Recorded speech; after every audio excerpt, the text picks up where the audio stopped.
I can't say Rounders 247 because I got Steve in the draft with me. He might snipe me at pick 3. Yeah, you're going to get it at 11. I thought I had freaking 6 all weekend. I'm like, oh, I got 6, and then today you're like, oh, that's not the draft order. You're the only person that even was looking at that and seeing I that. Can't help that I'm ahead of the schedule. So I can either draft from my phone or go into ESPN. Let's see what I want to do.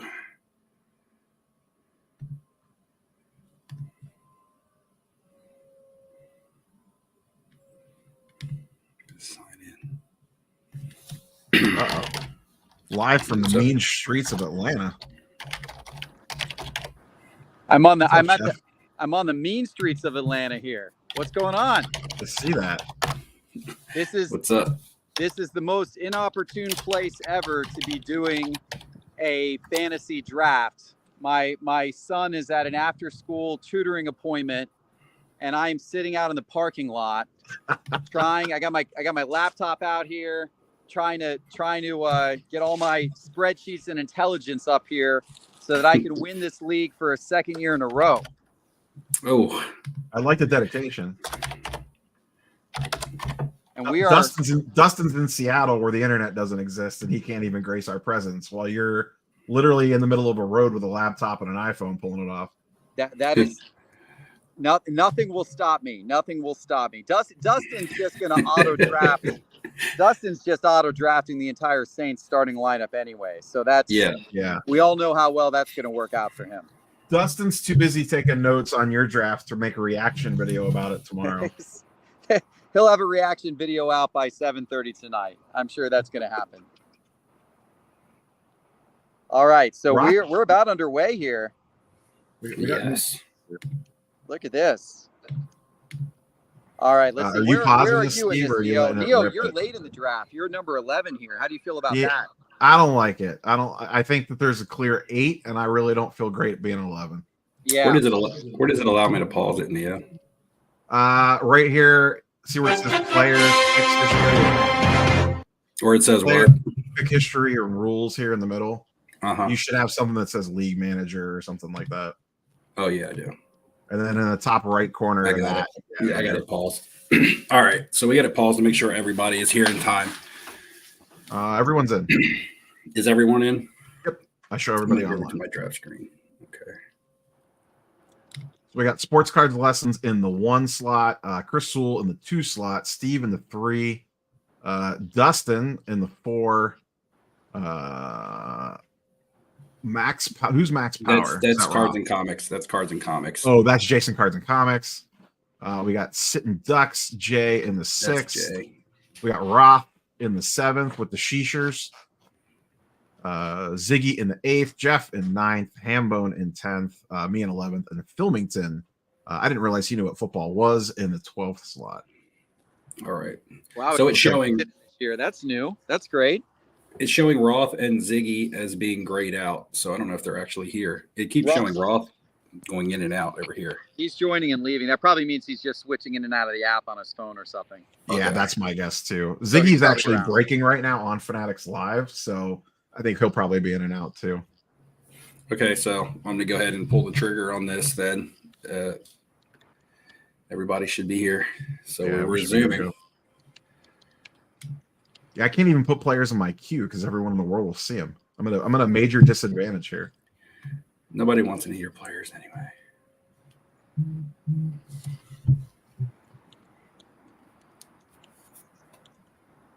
Yeah, Filmington's going to take Otani at pick 12.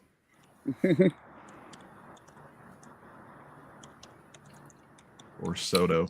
I don't like pick 3. I wish I could have traded down.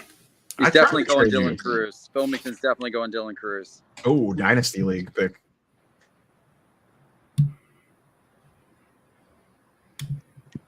Filmington catching all kind of heat.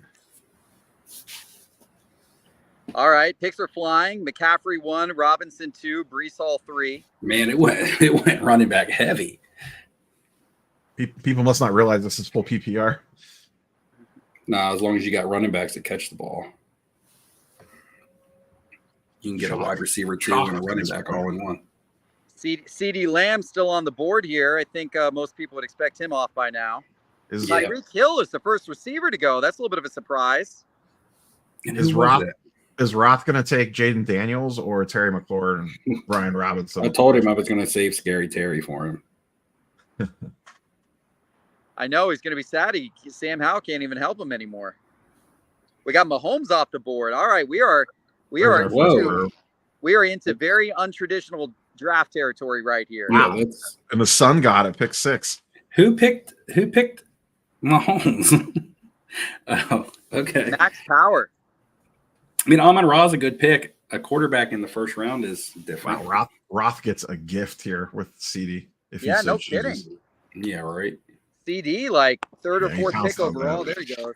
There he goes. That's a gift because he's going to get a good running back to pair with him now. I'm not going to get a good receiver make it back to me like that.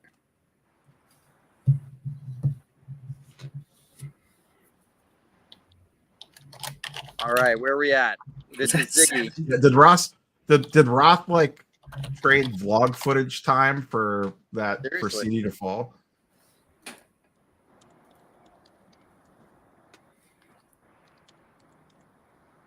I mean, I get like the top 3 running backs going over Lamb, but man,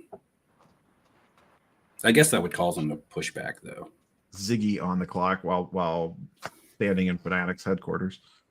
Well, I'm going to be happy with either. I guess it's going to auto draft for him. I'm going to be happy with either Jamar Chase or Justin Jefferson at 9. I'll be happy with either of those. So Justin Jeff or Jamar Chase at 9. That's I don't know what to do with Jamar Lord, Chase. that's scared me a little bit crazy. this year. who? Jamar Chase. Just because of the contract issues, Yeah, he still hasn't practiced yet. He's still in street clothes today. right? I don't like when guys sit out the entire preseason. It always makes me nervous for like random hamstring pulls. Yep. it happens. It's a proven thing. That's a proven thing.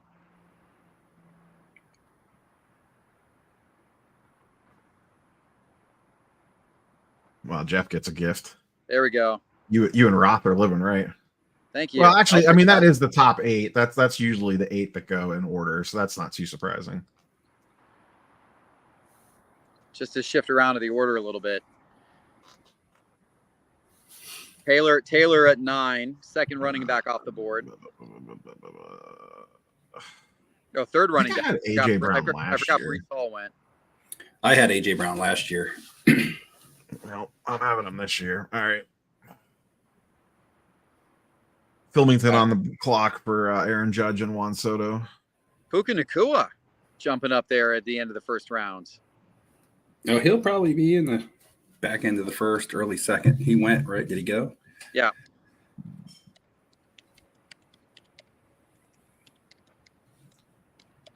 Bruh. Jahmyr Gibbs.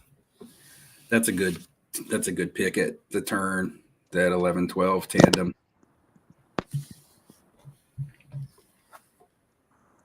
I don't feel great about this, but I don't have him anywhere yet. And this is my last draft, so Who's that?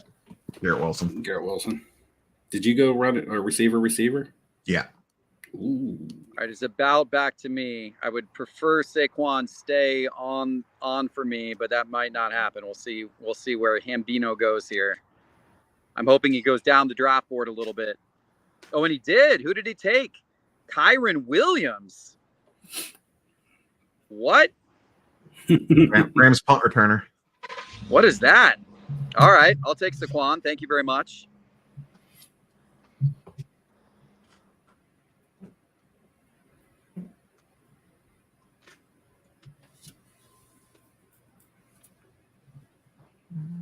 I got to say, guys, right now I feel pretty good about defending my title here based on how this draft is going.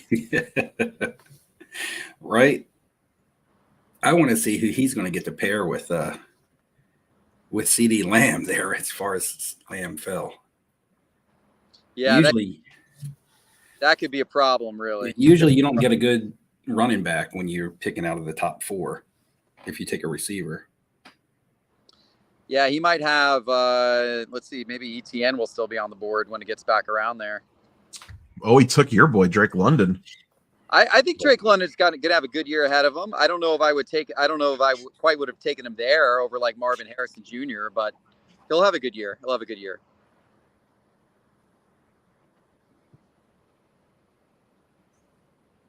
Now, Neo, you're a Browns guy, right?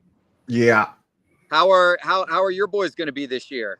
probably not very good because we have Deshaun Watson as a starting quarterback. You guys kept 4 quarterbacks on the roster. Did I read that? They ended up getting rid of Tyler Huntley. He went back to the Ravens. Oh, okay. Who's That on the board? That felt like a Max. move of being not very confident in your starting quarterback.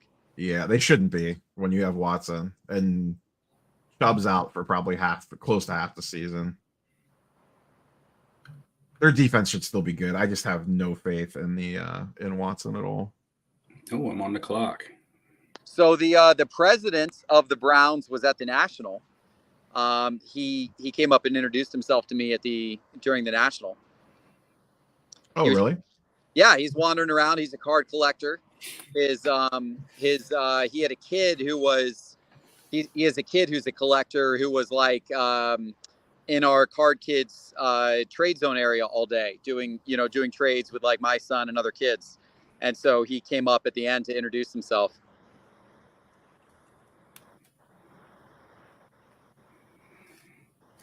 All right, I took a rookie receiver here.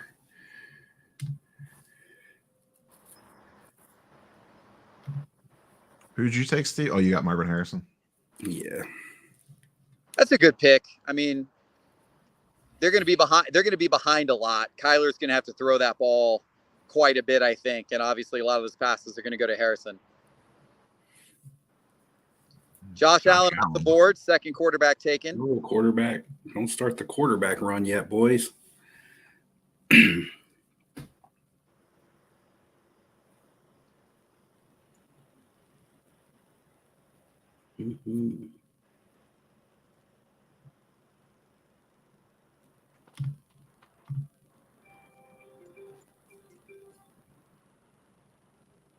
Well, it's back to me.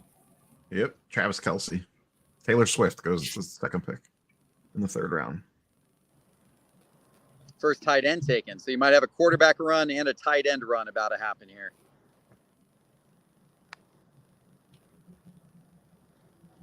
Man, I got a lot of choices. I didn't think I was going to be able to have. Now this is tough.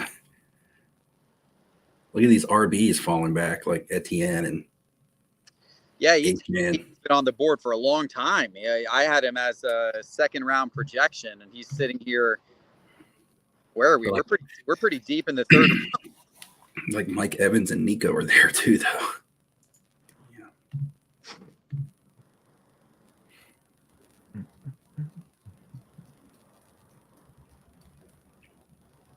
And this is tough now.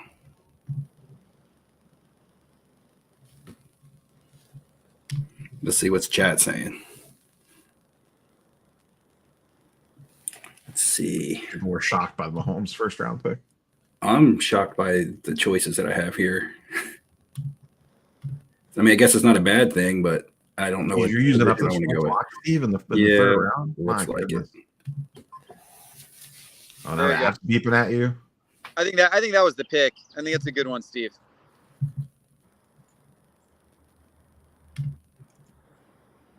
Steve, you were on quite an extended vacation there. Oh yeah, and it was even better because my flight was delayed, and so British Airways paid for us to have a couple nights in London on the way back. So that was pretty cool. That's not a bad deal. But yeah, I was in Central Europe all the second half of last month, just traveling the train across, staying in different cities.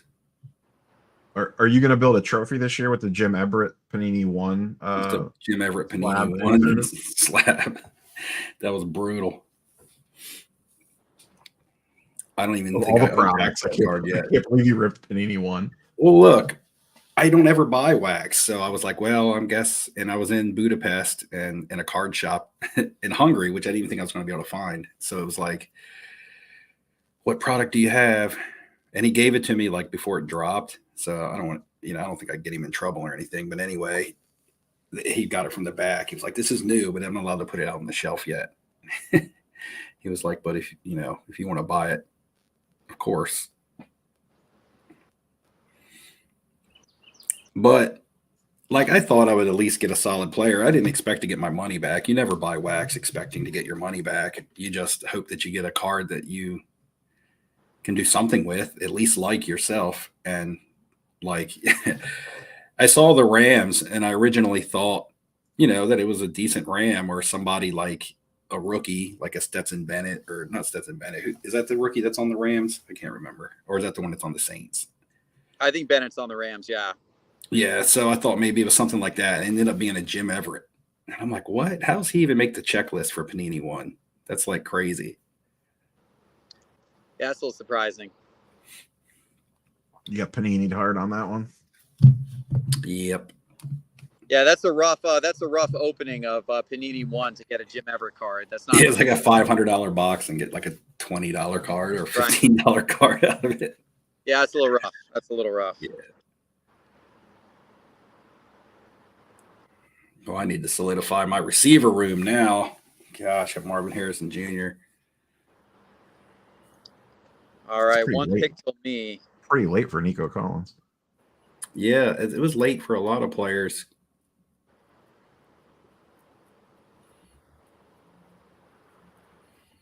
Looking at Cooper Kupp, and I'm looking at A-Chain with my next pick here. I know I wanted to get Achane, but I'm like, how can I take him when some of the running backs that were still on the board were there? And I'm a Miami fan. Well, that's your boy, isn't it? Yeah. But ESPN rankings have him a lot lower than some of the other sites that I've been drafting on. They have him below. Like, he's ranked above all these people above him on ESPN. All right, I'm going to go Kupp.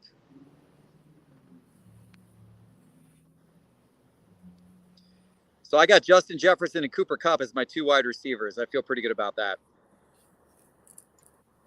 Hopefully Cooper Kupp returns to his form from a couple of years ago.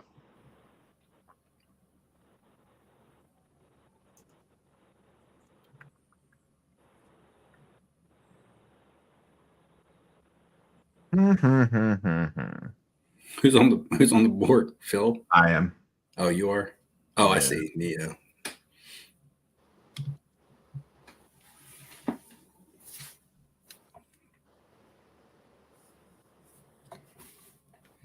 What's up in the chat? Steve Splenda, what's up? Let's see. Bronson. Jordan, what's going on, man?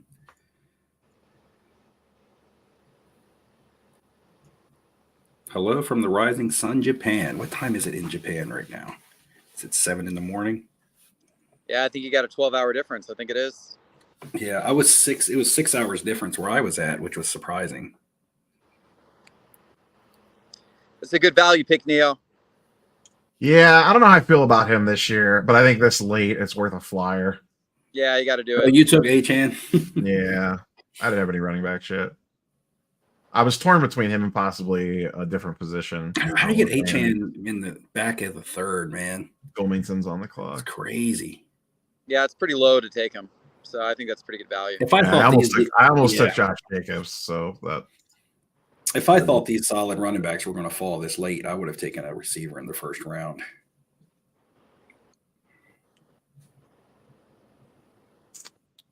There goes Hurts. Take them Wilmington QBs. Save me position players. I need them. I need a receiver. Save me a receiver, please. Take the quarterbacks now. I refuse to draft Anthony Richardson. I will not do that. Oh, well, good. I might. He took your stack. That's what he said. Refused to give you your stack, Neo. Were you going to take Hurts for the stack here? I was debating between Hurts or Josh. I was debating between all three of those players that just went. Wilmington kind of. I figured I would get one of them back through, but you took your stack big time. He's probably drafting from his storage unit of wax, making repacks. Did anybody get the Kelsey Mahomes stack? Or I don't know if the same person that drafted Mahomes took Kelsey or not. Pick history.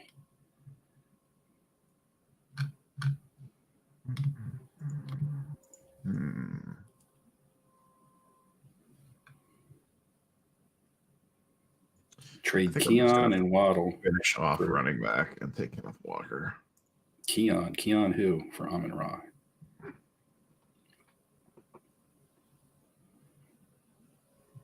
Bronson saying trade Keon and Waddle for Amon Ra, or he's questioning if that's like Keon, the rookie on the Bills, and Jalen Waddle, and you're getting Amon Ra, of course.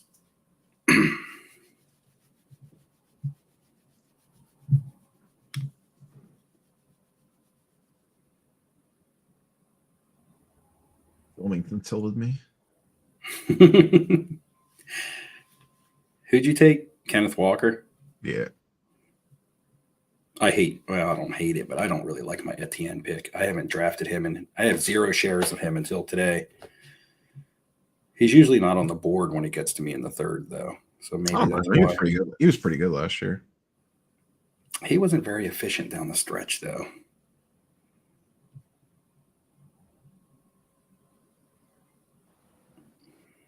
Diggs, Stephon Diggs, Ham. Remember Ham was talking in at the National about how he was going to draft Rashad White in like the second round or something. Oh, he did. He did draft Rashad White. Did he draft him in the second round? He did. He drafted him in the third round. Third. That's a homer pick. All right, I grabbed James Cook there. All right, guys, I got to go grab my son from tutoring here. So, all right, Jeff. All right, Jeff. Draft on the go, but good luck to you guys. Just All let right, him man. drive. It'll be fine. And thanks for organizing it again, Steve. Appreciate it. No. Thanks for joining, and I'm coming to get the title that should have been mine last year. So Coming back next April to drop off my bringing it second. home. I look forward to it. Yeah, I'll be back. All right. See ya. Later, Jeff. Anybody else want to stop in on the live stream? A receiver might make it back to me. Come on with it. Where's Hambone at? I'm a little disappointed. I don't know. Where is he at? He was eating some wings. What's he doing? Eating a whole chicken house? X-Pac showing us up. Come on, 6-Pac. The 1, 2, 3 ham. Ziggy's on the clock. Has he been auto picking everything? I think he's been in and out. Then what? It's Roth, then Jay, then it's a little bit before it gets back to me. What do these other guys' teams, squads look like? Here's Malik Neighbors.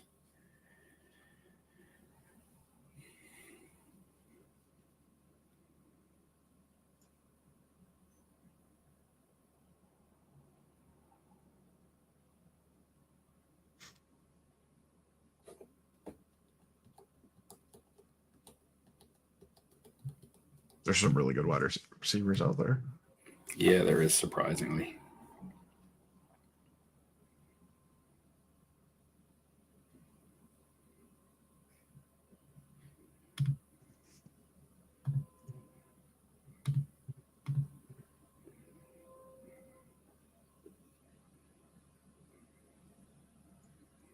Well, the big QBs are gone except for Richardson and Stroud, I guess, are on the board, but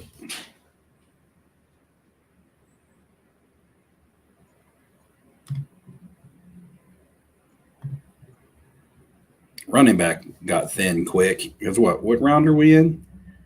4. That's why I agree. I'm not in love with Kenneth Walker, but Man, round 4, and we're round 4, and Ramondre Stevenson is already first available. So yeah, running backs went real quick. Usually you can get your RB2 like in round 7 or 8 and still get one of these guys that are next in line, like a Connor or something like that. Damn, there goes Debo. I wanted Debo. I was hoping he was going to make it all the way back to me in the 4th. Would have been insane. But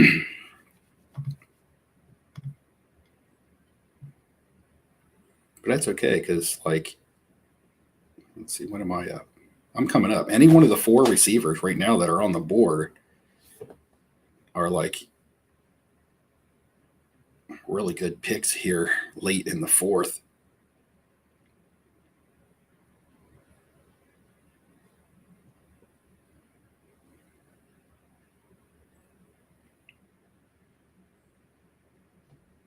Dustin's up next. I bet you he picked something bad. What's his team look like so far? Lamar Jackson, Alvin Kamara, and Taysom Hill. Oh, no, it's Tyreek Hill. Wouldn't be surprised if it was Taysom Hill.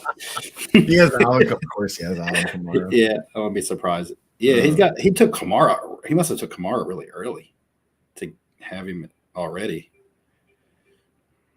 Damn, he took the two that I really wanted the most, Waddle and Metcalf, that were sandwiched over Ayuk and Smith, are the ones that went. That's crazy. I like Ayuk, but I don't like the fact that he's missed all of camp. I hate those guys that miss all the camp. I really do.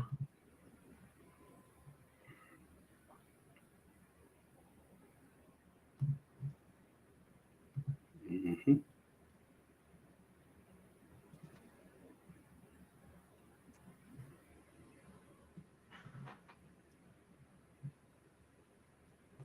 I'm gonna have to pull some. You should have set the clock for like 60 seconds instead of a minute 20.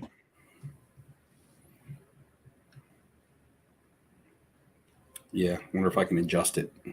You have to pause it to change it, but it's fine. I can pause it on my next pick.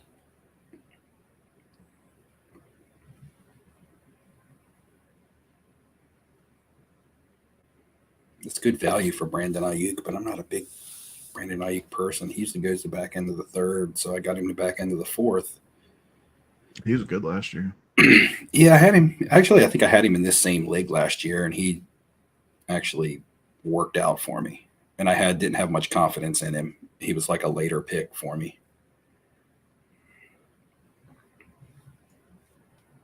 The Riddler.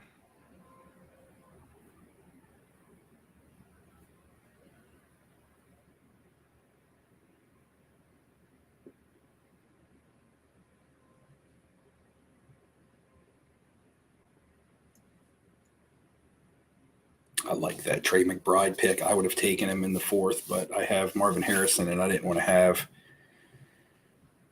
both of them.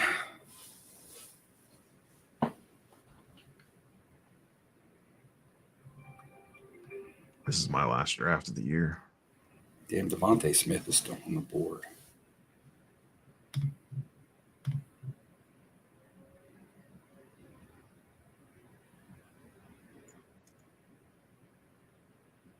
I'm going to pull a player up the board early. Just because I want him, he won't make it back to me.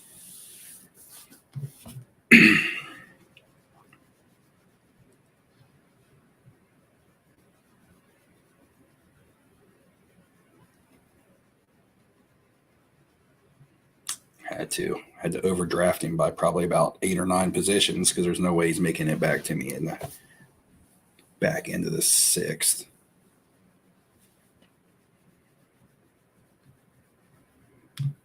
Yeah, they Relics, they got Ayuk signed up. Yep. He got a pretty big contract. Yeah, he got a nice chunk of money for sure.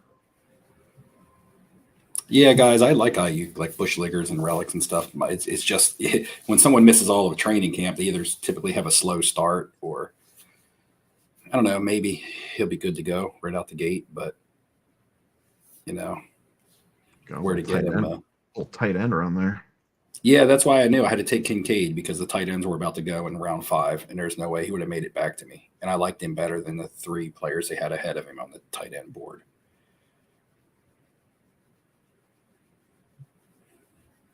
How is Calvin Ridley going before Devontae Smith? That is a good question. I guess because Calvin Ridley was drafted first. But I don't know. I don't know what some of the thinking is on some of these. I know CeeDee Lamb fell to pick, was that 7? Yeah. Pick 7. Makes you be like, man, I wish I was picking in like 6 or 7 because you get that. Usually you sacrifice a big stud at 7 for a solid second round pick, and you're able to get a monster player at pick 7 and still get that really good second round pick. That's There's so many targets available in Buffalo. I just like Kincaid. They're going to move him all over the formations. They're going to play him more like a slot receiver and things like that. He's athletic. And Josh Allen's can good quarterback. But Gabe Davis and Stephon Diggs are gone. I know they brought in wide receivers, but still, that opens up a lot of targets. And Kincaid was there last year. These other guys weren't. Wow, Javonte Williams and Jerome Ford in the 5th. Who did what? Jerome Ford. Yeah, that's and pretty Javonte early. Williams in the 5th. Yeah, I think Jerome Ford went off the board in round 9 or 10 in my draft I did yesterday, and Williams was like 7 or 8. But running back is thin right now. Jeff got Devontae Smith. That was a steal. He was still on the board. I mean, I took a tight end. I was looking Yeah. at Devontae Smith, but he would have been my flex at the moment. So it's kind of like.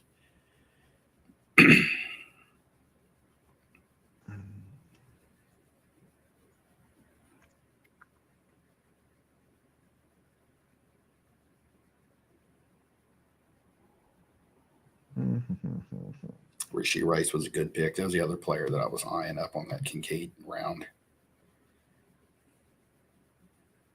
There's still a lot of picks ahead of me, man. It's moving slow.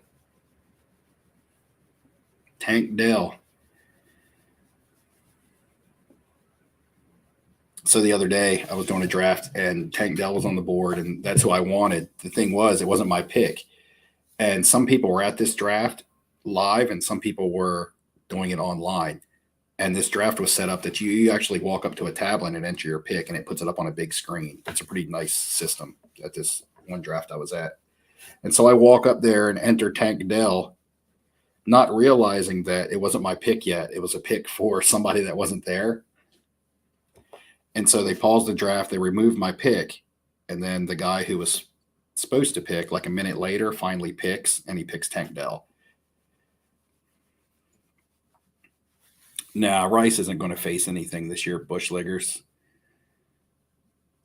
They haven't even set any kind of court dates or anything. By the time they get around to that, he'll probably face his suspension next year. Yeah, he's fine all year. He'll be in trouble next year, but yeah, for this year, he's fine.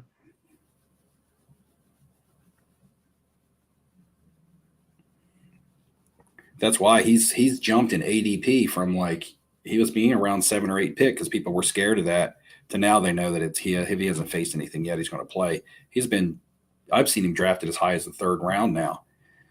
But 3 weeks ago, you could have gotten – he's the biggest ADP mover across the board of all players. If you were looking at average draft positions 3 weeks ago and you're looking at him now, Rashee Rice has moved up the most.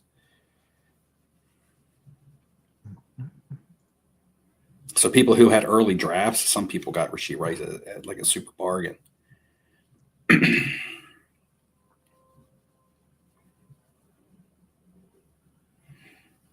Here goes QB. Q Biscuit.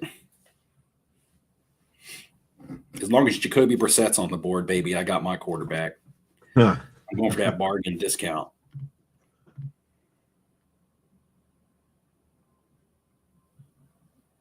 Wanted to pair him up with Tank Dell. Yeah.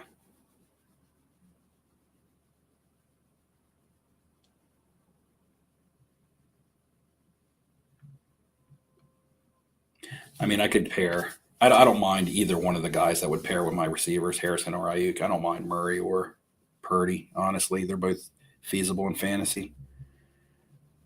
They're both serviceable. They might not have as much upside as some of these rushing quarterbacks, but if I get a quarterback that can give me 18 points a game, then I'm good with having stacked running backs.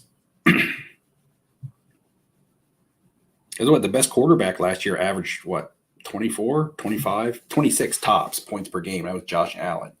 He was the only one, which means everybody, the next best quarterbacks were averaging like between 20 and 22. So when you're looking at the second tier of quarterbacks averaging, like 18, and your top tier averaging 20 to 22, there's not a whole lot of difference. Now, it was an off year for quarterbacks. With that being said, there goes Kyler. What are you doing, Jeff? Before Anthony Richardson. That's interesting. Well, I mean, you know what you get with Kyler if he's healthy.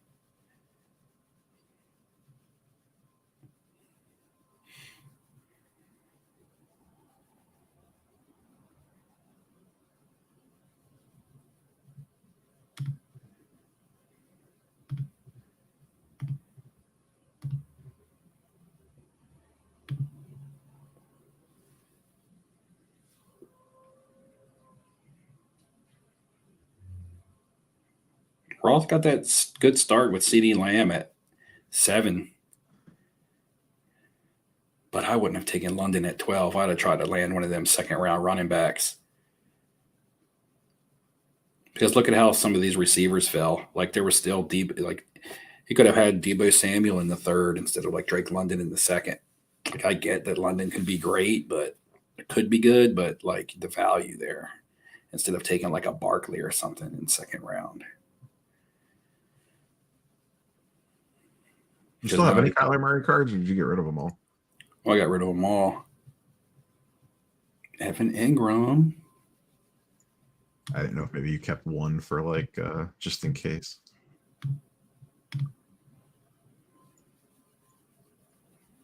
Nah, I did. I originally sold them all and got my money back plus $450. So I was up. Do you have any quarterbacks that you're holding into the season, or are you? Yeah. I have some Justin Fields stuff. Just some kind of like pinned under the. I was pinned under the Russell Wilson signing and stuff, but that's okay because if he ends up winning the starting job, or if Russell Wilson struggles, because they're really not sold on either one of those guys, so it is what it is. All right, both of these guys have quarterbacks, which means a quarterback should fall to me now.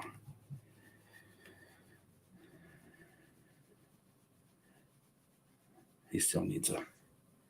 Okay, he just took his running back. He just took DeAndre Swift and his Raheem Mostert. All right, we'll round her in round 6. I'm taking Anthony Richardson now.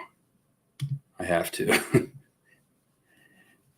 I just don't think he can stay healthy. That's okay. I'll draft it.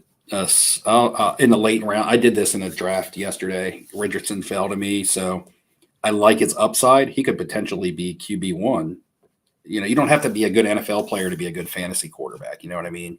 How many times Justin Fields was like QB1 or 2 like 2 seasons ago, but he wasn't a very good NFL player. So Mike Vick did it for years. But I'll draft somebody later, like in the 10th or 11th round, that'll be a serviceable quarterback in case Richardson fails. You know, there'll be somebody like a Purdy or a Kirk Cousins or something left over at the end for the scraps. It'll be a contingency plan.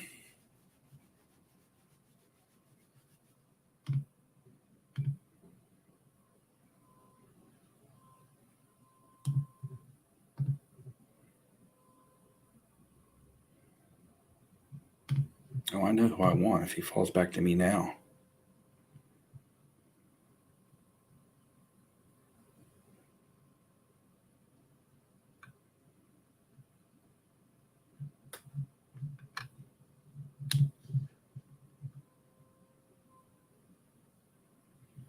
Relic says your content has been awesome lately. Who just went? Who just got drafted? Oh, yes. Give me this. Give me Chris Godwin for my flex. Let's go. Chris Godwin for my flex. Thanks, Relic. All right, I think my starting roster like him this year after he had a pretty bad year last year. Who's that? Godwin. Like he had like a down year last year, and now no one cares about him. I mean, it's baked into his draft position. You know what I mean? His down year, that's why he's going as like a wide receiver 3 and not a fringe, you know, not up there with Evans. He wasn't moved into the slot much last year either. They'll move him around in the slot this year. That's where he's good at.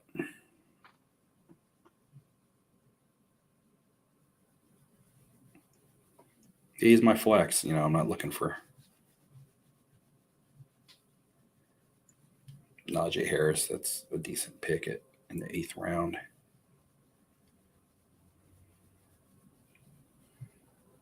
Arthur Smith there now. So Dustin's got Lamar Jackson, Alvin Kamara, Raheem Mostert, Tyreek Hill, TK Metcalf, Mark Andrews. So he got the Andrews Jackson double skizoo. His running backs are beat, though. He took Kamara too early. Yeah, Mostert isn't even full time. He's just Yeah, goal line work. I mean, Mostart was really good last year because he had like 20 plus He touchdowns. had like 20 touchdowns. It's like, I don't know if I see him repeating that. There's touchdown regression. You can never bake. Plus, he gets hurt a touchdowns. ton too. It's just he's going to get less work. I mean, he's still going to be the main ball carrier, but he's going to get less work. I look for them to ramp up Achane's touches from about 8 to 10 to probably like closer to 12 to 15, which means that'll probably be like 4 touches per game that Mostart loses.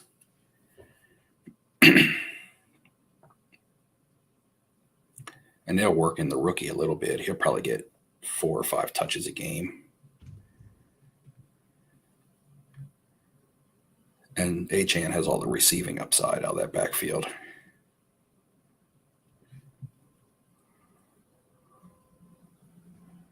David Montgomery in the 7th, that would be pretty strong. Because I know people are super high on Jahmyr Gibbs. Like Jahmyr Gibbs going in the 1st round this year. Remember when I drafted him last year and Dustin was making fun of me? He was like, who is that guy? I've never even heard of him. Yeah.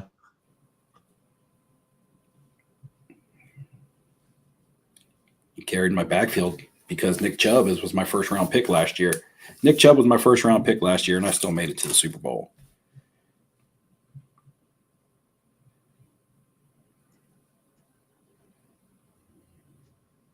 Dak attack, huh?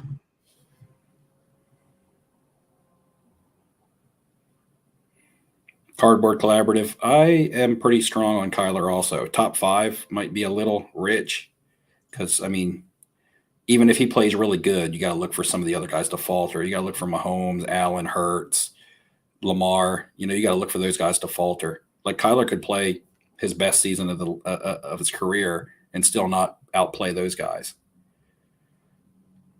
But I like him as a starter. I wanted him because I wanted to pair him with Marvin Harrison so I could have my double scoop, but Jeff took him. So I do agree that he's should be due for a strong fantasy season. But top 5, man, I don't know. It's a bold prediction.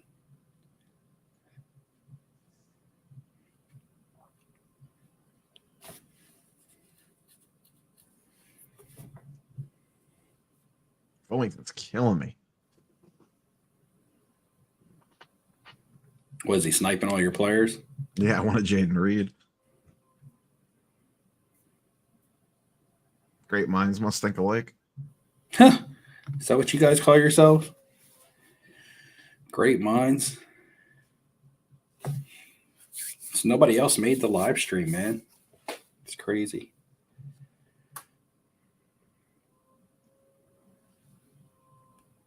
Where's your team? Are you drafting bench now, huh? I guess I will be on my next time around too. I mean, everybody basically should be unless they went really crazy. Oh, McLaurin got picked by Ziggy. I was talking to Roth and on Instagram earlier, and I was like, dude, I'll save you, Scary Terry. All right. I know you I don't like Marvin Harrison Jr. as my wide receiver 1. Oh, rookie.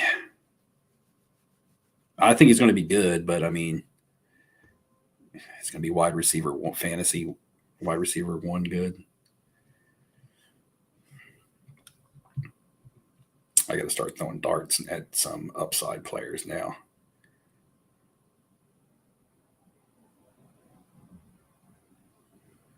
Ooh, I'm damaged by bye weeks in week 12. Hall, Etienne, and Kincaid. I already have playoff spot locked up by week 12, though. I'll be like 11-1 or like 10-1 going into week 12.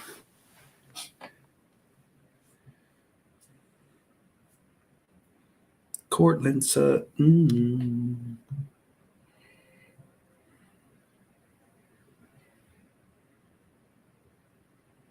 Man, Zamir White's been at the top of that list for about an hour. I was going to say, like, he really fell in this draft. I'm not big on him, but I see him. I guess people just draft based on volume. They think he's going to get a lot of volume, but I don't think he's going to catch many passes. Would you rather have the wide receiver 1 on a bad offense or the wide receiver 2 on a good offense? Saying that the wide receiver 2 is still a decent player.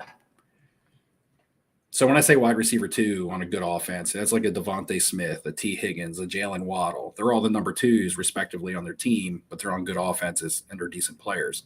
Or would you rather have like a Deontay Johnson, who's a solid player and he's the number 1? Yeah, but Deontay Johnson is not as good as those guys, right? Like just straight up.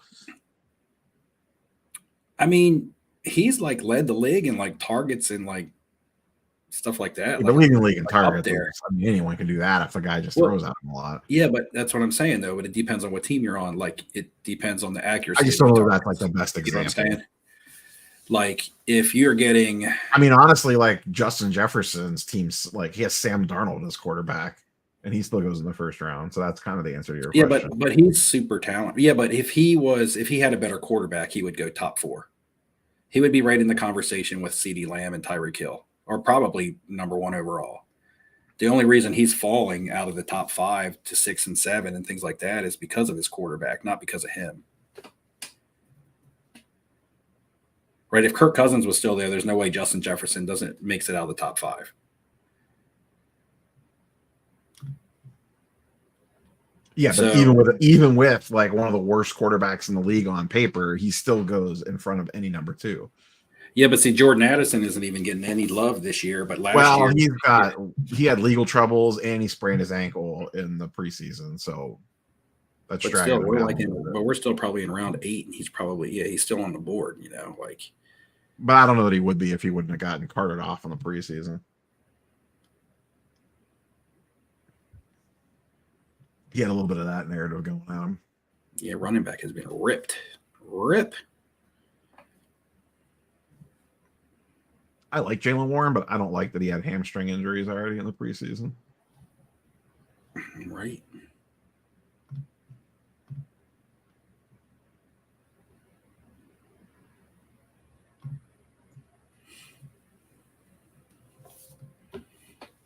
All right. But say, for instance, okay, Terry McLaurin, the number 1 on the Redskins, versus a Jalen Waddle, who's the number 2 on the Dolphins. Like, you could argue that if Jalen Waddle was the number 1 on the Redskins and McLaurin was the number 2 on the Dolphins, McLaurin would probably be more desirable just because of the situation that he's in. Yeah, I mean, Miami's like an elite offense, so. Yeah, that's what I mean. Yeah. You have a number 2 wide receiver in an elite offense, and then you have a number 1 wide receiver in a questionable offense. But some people chase the number 1s just because of volume. But that's what I'm saying. Sometimes volume, like if you're getting 100 targets as a number 1 on the Redskins, but you're getting 80 targets as the number 2 on the Dolphins, you're still probably going to have the same efficiency on less targets.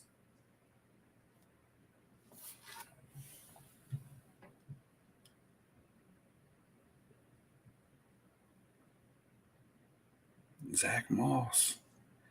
I don't know what to think about that Bengals backfield because Moss was ranked higher, and now the other dude is ranked higher, and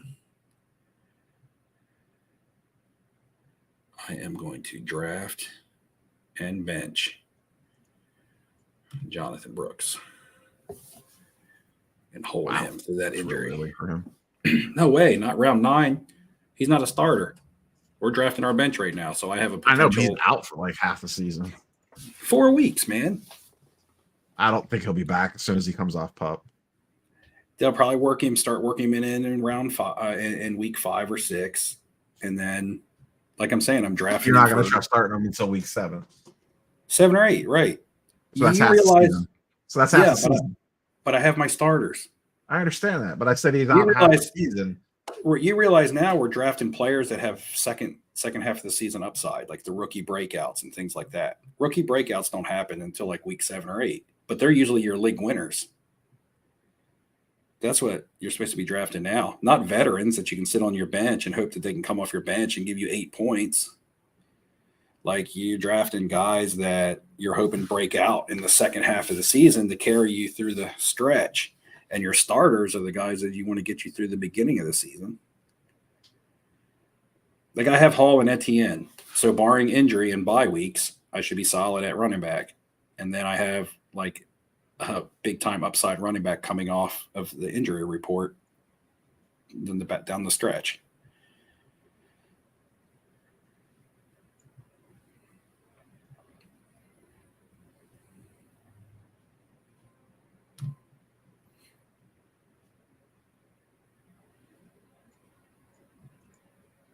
He says Moss is the man, and Cincy says K-Man.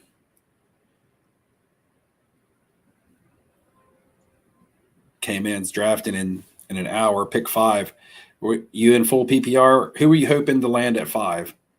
So say, for instance, it goes consensus, and you see McCaffrey, Lamb, Hill, and Hall go off the board. So who are you taking at 5? Are you staying consensus with probably like Bijan, or are you going another route there, K-Man, just hypothetically? You want Hall? So you're hoping he slides, because I think he's like 4th. I don't know what he is on ESPN. I guess it depends on what platform you're drafting on, because everybody's rankings are a little different. You would take Amon at 5 if that's where you're at. So you would be choosing Amon over Bijan. Is this a 3 wide? If it was a 3 wide receiver league, that's what I would do. I think in 2 wide receiver leagues, receivers are fairly deep this year, to the point to where you can get an elite running back, because there's not many elite running backs. The running backs really fall off quickly. And you can still get guys that are going to produce for you at receiver in like round 6 and 7. And that's like the running back dead zone. You're like getting guys that you just hope do something. I drafted Brooks and Nick Chubb in my last draft because we have IR spots. So I just drafted them towards the end of the draft to stick in my IR spot. And I have Brooks and Chubb at the end of the season if I need them. I don't remember. I think we should. I don't remember if we do or not. Does it say how many rounds this is? So it depends on how many bench players we have. It's 15 rounds. We're halfway through. 15 Or, rounds. So I would say halfway through. So that's 5 bench spots, right? So I would say that we probably have IR spots. I believe we do. I'm pretty sure we do. I don't think I would have set this and not have IR spots. Because I think I drafted Kyler Murray last year and put him on the IR. Well, I didn't mess with the roster settings, so unless ESPN changed it, then we should have them. They should. Usually auto roll. Yeah, over. usually when you renew the league. But I went in and made some scoring changes. That's why I told you guys to look at them today. It didn't look like it was anything significant. It went from 4 to 6 passing touchdowns. Passing touchdowns went. That never really 4 mattered to much 6. to me because it's a rising tide lifts all boats. Like Yeah, it's for everybody. And I play in all kinds of leagues, and some of them have 6, some of them have 4. It's probably better to have 6 since you have -2 for interceptions. Yeah, and I increased the bonuses from 1 point to 3 points, because 3 points is typically standard in most leagues, and for some reason it was set on 1 point last year. So 100 yards rushing or 100 yards receiving, you get 3 bonus points.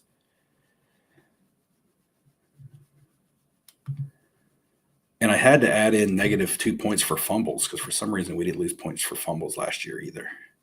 Because it's in a whole nother tab. They don't have it under the same tab as interceptions and passing. Yeah, White Tiger, only 2 of us right now. Like, other people got the link. Jeff Wilson was on with us earlier to start the draft. I don't know who else got the link to join. Ham and Dustin, or I sent it to Ham, Dustin, Jeff, Roth, and Filmington. Ham's killing chickens, and you said Filmington was busy, and Dustin's sleepless in Seattle. We're looking at this board to see who's up and coming up. Who is I'm still a ways away, man. This draft, it's slowed down, hasn't it? I have another draft at 8:30, an auction league. Talk about forever. Oh, I like drafting auction. I had an auction league Sunday night. They take so long. They're way more fun. Yeah, they're fun because you can spend We your draft money. a boatload of players too in that league. Yeah, Ziggy's sitting on auto pick. We draft 3 wide receivers. We draft 2 tight ends. We draft an offensive flex, an offensive super flex. So you can do 2 quarterbacks. Ziggy's got 3 stud receivers, man. He's got Chase and DJ Moore, and then Neighbors in his flex is pretty solid. Pacheco's all right. Running back here. I don't really like any of these guys. Man, I loved Nick Pacheco, and Isaiah Pacheco, and as soon as they signed Samaje Perine, I was like, man, now there's the guy that's going to cut into his receiving work and things like that. Andy Reid is going to do. There goes. We got the ham bone. There goes a chicken wing bone hanging out of his mouth. I'm drafting. Is that blue cheese or ranch in your beard? That's what wouldn't you like to know? Let's see here. It's that other white stuff. That's usually a little clearer. Family show. Man, it's storming here in Tampa. Like everything's flooded, lightning popping everywhere. You're in Florida, man. What do you expect? Yeah, but when it floods out the South Tampa area, that means you're getting hit hard. There's water everywhere in Tampa, man. Well, now it's in the street. When I was in St. Pete, when I was down there because we fished, and we attempted to fish. But anyway, like there were more bridges than there were regular roads. Where you were, yes.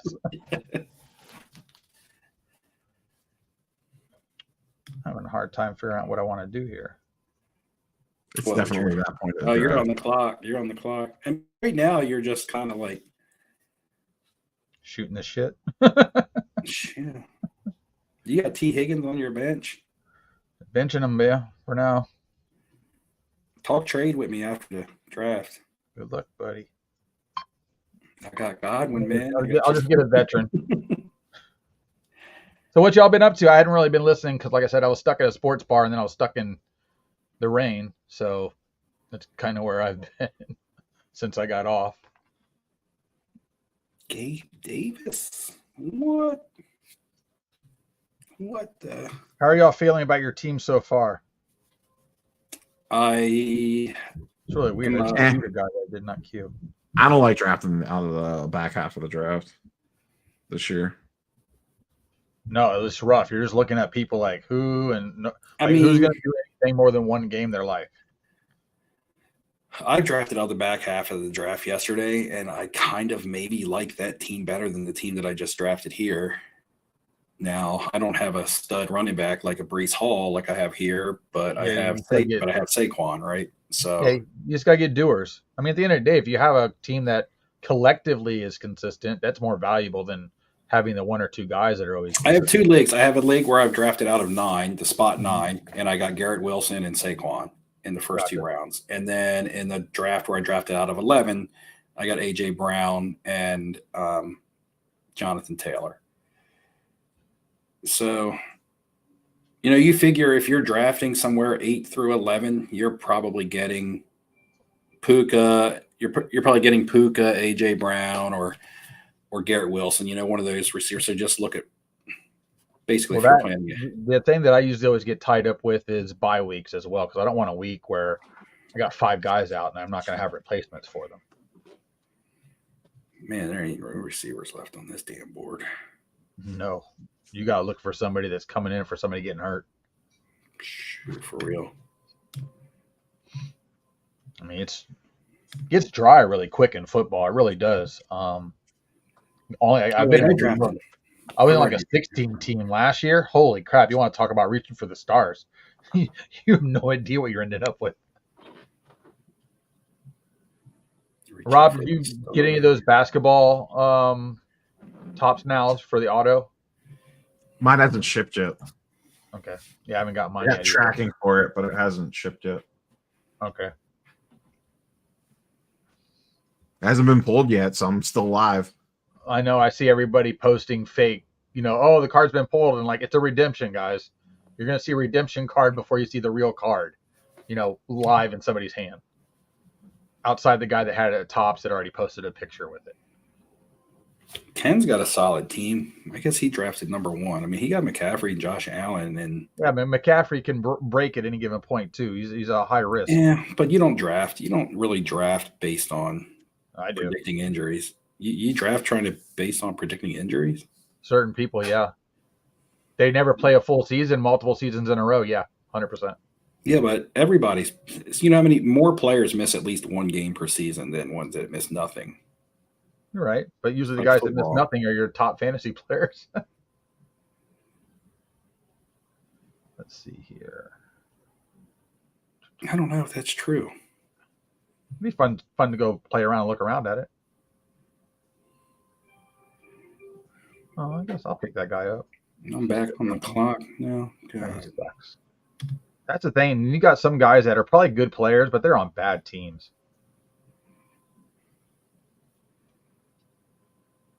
Brandon Cooks is still in the NFL? Jesus Christ. I feel like I've been hearing about him for 12 years, 13 years.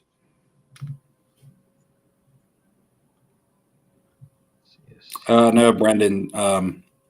What you call it? Dakota is not in this. Yeah, I get that. You're going to say people are, think Hurts are going to steal a lot of TDs from Barkley, but if you look at last year, DeAndre Swift had just as many carries, I believe, inside the 5 as Jalen Hurts did. He just wasn't successful with them. That's one stat that a lot of people don't look at. How many goal line carries or how many inside the 5 carries did DeAndre Swift have last year? And it was very close to the same amount as Jalen Hurts. He just wasn't successful. That's why Hurts had to push him in. I believe Barkley would be a lot more of an efficient runner. He'll get a lot of those touchdowns from the 3-yard line that DeAndre Swift was getting stuffed on. Yeah.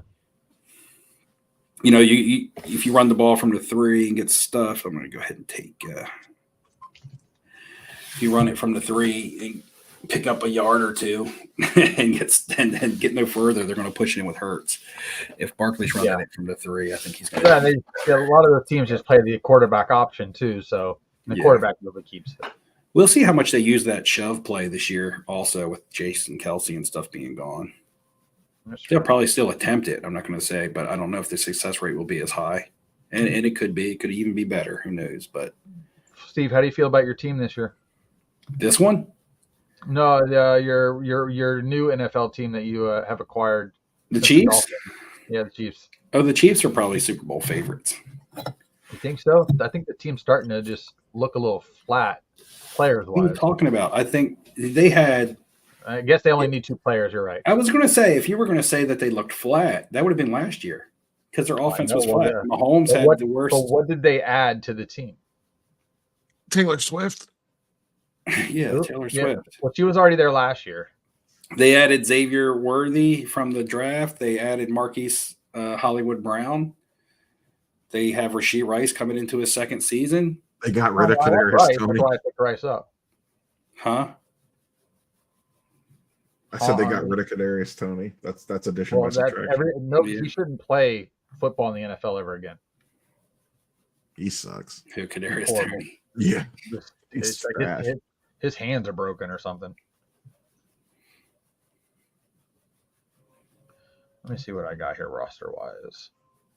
Oh, I need 2 of the most important spots in the league, actually. Yeah. So my bench receivers are Brian Thomas Jr. and Jordan Palmer, man. So I'm going to need him to either Palmer to be the guy for the Chargers. I like Thomas Jr.'s upside, though, with Jacksonville. He's looked good in the preseason. He was good in college. And Trevor Lawrence wants to throw the ball down the field, and Christian Kirk is not the guy to go downfield. And Gabe Davis can only run one route. Gabe Davis sucks. I know, like, people are, like, big on Gabe He's had Davis. so many chances to grab that, like, job and run with it. That's what I mean. They're like, Gabe Davis, oh, he's on Jacksonville now. He's going to be better. I'm like, you think going to Trevor Lawrence is an improvement over going to – over playing with Josh Allen?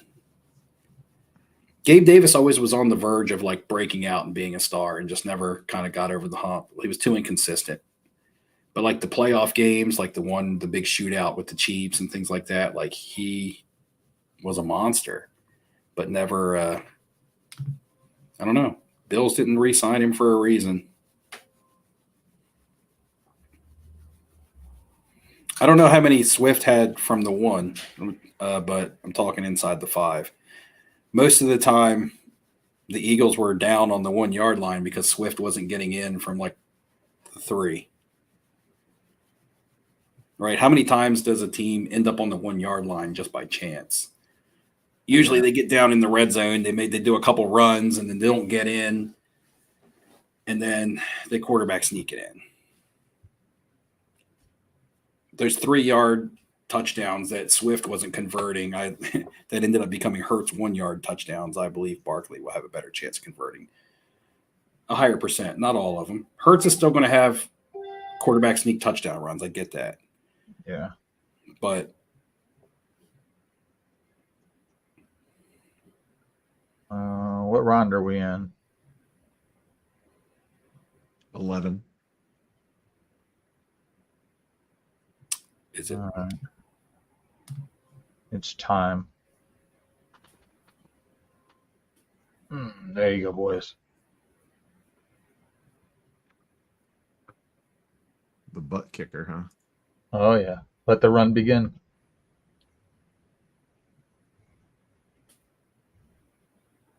I mean, if you really think about it right now, the highest point scoring I don't know. on As the people board are kickers. If you think Jalen Hurts is going to get all the rushing touchdowns for the Eagles, and don't draft Saquon Barkley. Nobody's telling anybody to draft Saquon Barkley. I think Saquon's going to take weight off of Hurts. It doesn't matter. People are set in the way that they want to think. They I see what happened. They see what happens 1 year to the next, and that's what happened last year. It's going to happen again this year. Yeah, They don't realize that I Jalen think Hurts this ended is the gonna league, be- ended the season last year with a bad knee and a bad ankle because they were quarterback sneaking him too much. That's mean, why we're AJ always- Brown's production fell off the second half of the season because Hurts couldn't move in the pocket. So, but that's okay. It's all in the stats at the end of the day. Obviously injuries always play a big part of seasons, but I think this year, we're going to get a lot more diversity in the league than we've had in the past.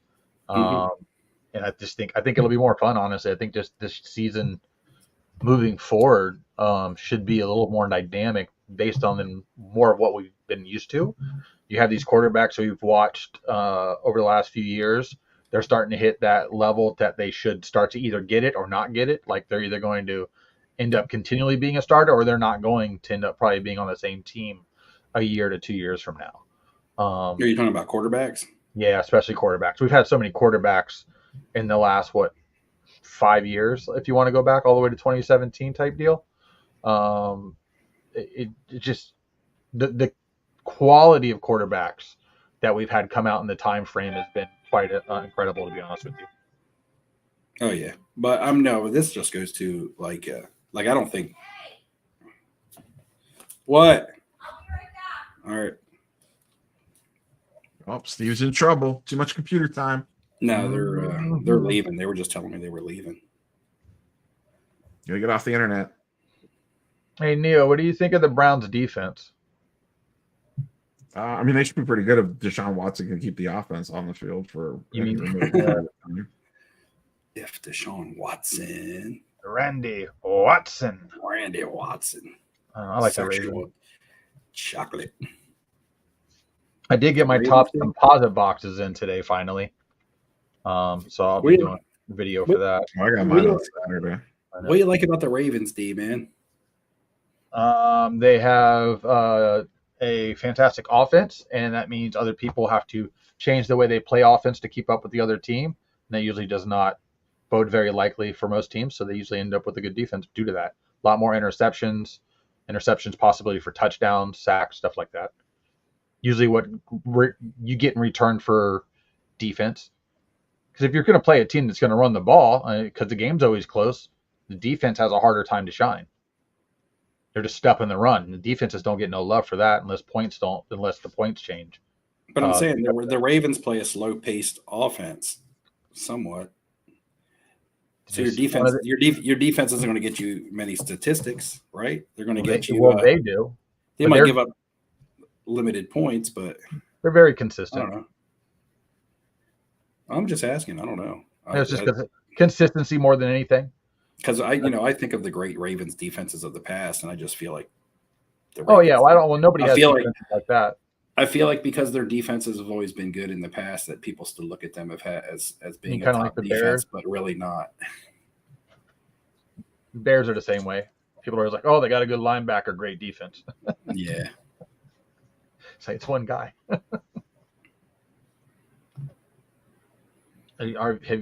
Steve, have you been looking at any investment cards for the season? I know you sometimes do stuff on the backside and then.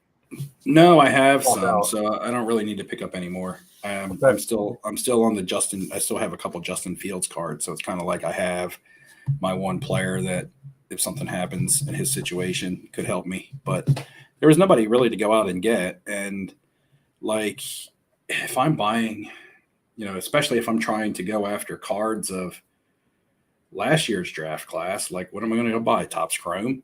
Like I don't know. Like, yeah. Well, that's just so very specific. I mean, at that point, you're just playing like you usually now, do, when like you say that, I mean, I doubloons do. and stuff like that. I mean, I do have a couple cards. I mean, I have a couple, maybe two. I had like maybe two decent Anthony Richardson cards. I have a nice case hit. I have a nice case hit of CJ Stroud, but just one. It's not like I am loaded up with CJ Stroud and Anthony Richardson. I have a couple cards here and there. Yeah. But, I probably have 6 or 7 decent Justin Fields cards. Gotcha.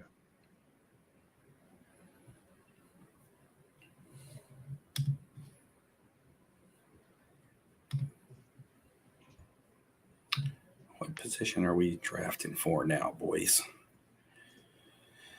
Running back Around is 12. thin. Wide receiver is thin.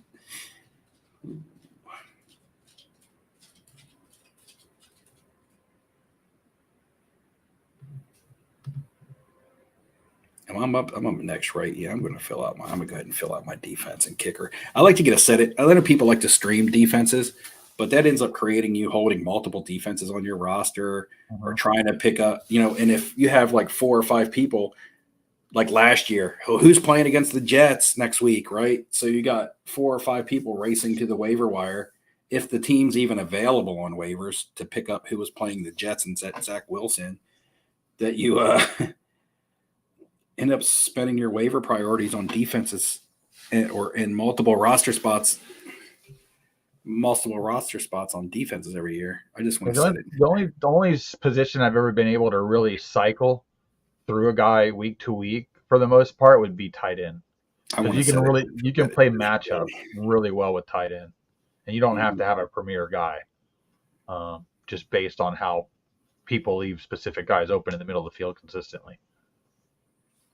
I like Dallas's pass rush, but their secondary is beat up right now. Yeah, that was why I didn't go with Dallas. I'm just going to take the Browns. Dak on here, and I already got enough guys that are already going to be out 2 different weeks. Trying to dodge that a little bit. Yeah, that's the other thing. Like you just need the defense and kicker if you get solid ones for. I'd rather stream kicker than defense, but. Oh, 100%. You can do kicker and I guess tight end kicker probably 2 the easiest. Defense, like you said, you start playing too much of a game and you get in your head and you're just holding an extra spot for something. Honestly, you could just pick a different team up based on matchup and probably still do the same, if not better. With kickers, sometimes I'll go to the waiver wire and grab a kicker the day of the games, like Sunday. Yep. That and I would always target guys that obviously kick in domes where the weather is not a factor. Mm-hmm. Now, some kickers can actually be pretty consistent, but then sometimes you'll have a kicker that's not that good, but they will go out and have 5 field goals in a game.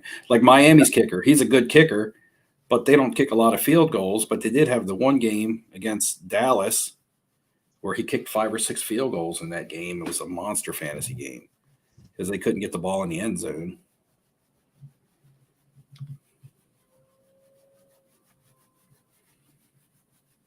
Jordan Love. I got love ya. I got no love for Jordan Love. Deshaun Watson still on the board. Neo. I'm good. He said I'm good. Hey, Baker's there too. What are you laughing at, Mike? I already have a quarterback, but I may get another one. Yeah, Tua's still there. Somebody drafted Kirk Cousins. Or did people draft backup quarterbacks or something? I guess. They must have. Somebody auto pick. Mm-hmm.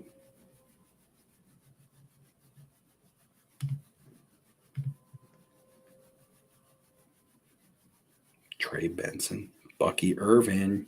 Let's see here. It's probably your boy, isn't it, Ham? Yeah, Bucky. Yeah, we got to see how he does. I mean, he's not going to get a ton of touches with White there, so that, and he's real raw. I mean, they training camp, and you see he's raw. Be boring. Take a kicker. So, you think Rachaad White going to get all the touches this year? He always does. Yeah, but that's because they didn't have any other options. No, it's because they throw the ball to the backfield a lot. They check down a ton. Baker His loves efficiency checking is down. terrible. Well, but his running is terrible, but his catching out of the backfield, I mean, I had him on my team last year, and it's basically like 15 to 20 points a game. And if I can get a guy that's that consistent because he catches the ball a lot, I'm in. Yeah, but And I see it firsthand. Plus, I'm a Bucs fan. I want to have at least Yeah. one or two guys on my team. I feel like there has to come a time, though, when your coach gets tired of poor efficiency. I mean, since Brady's left, this is our best team that we've had. Maybe it could be offensive together. line. Maybe I mean, Our first round pick that we picked up is our starting center now. He moved right in. He's been knocking people around pretty hard. So, I mean, that guy's in and he's got it. And that's potentially, center 10 to 15-year guy if he's that good. And then we already have Wirf signed. So, I mean, we're really solidifying our offensive line here. all right, we're in no man's land here for picks now. Since you have a roulette wheel for players and we just spin it and you get one. I mean, I know which player I want to take next, I believe. But it doesn't really matter. If somebody else takes them, it doesn't. I'll just take the next bum on the list. That's where we're at now. We're on the bum list. Alexander Madison was like a third or fourth round pick last year, and now he's not even getting drafted. Yep. Isn't that He's crazy? fallen. Yeah, he's fallen worse than Austin Eckler has.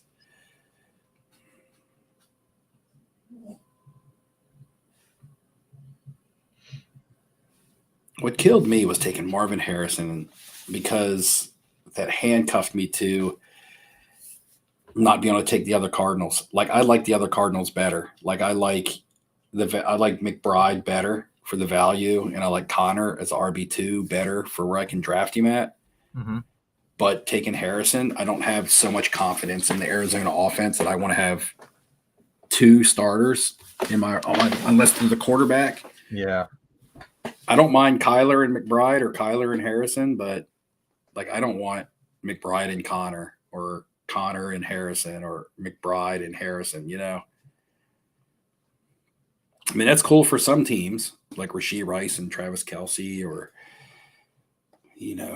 the Dolphins running backs and Tyreek and Jalen, but I don't think their offense is going to be good enough yet to support all those guys.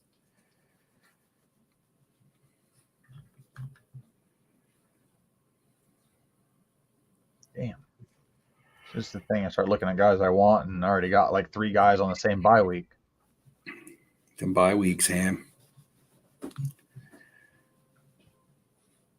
You got a player I want. You don't have a tight end yet? No, I'm going to draft one here. Again, You that's a guy drafted- I can cycle a guy in and out, so it's not like I have to have one. Oh, I know, but streaming tight end sucks. I'd rather do that than defenses.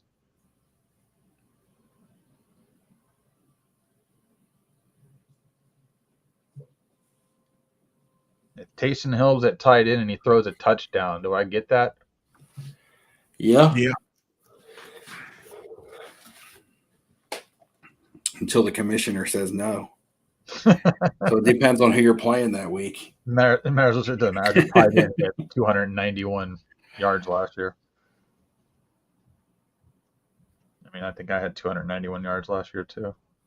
Let's see here. They don't really use the tight ends much anymore. I guess Dalton Schultz is still on the board, and he was decent last year, but they have an extra receiver now, and they had injuries last year.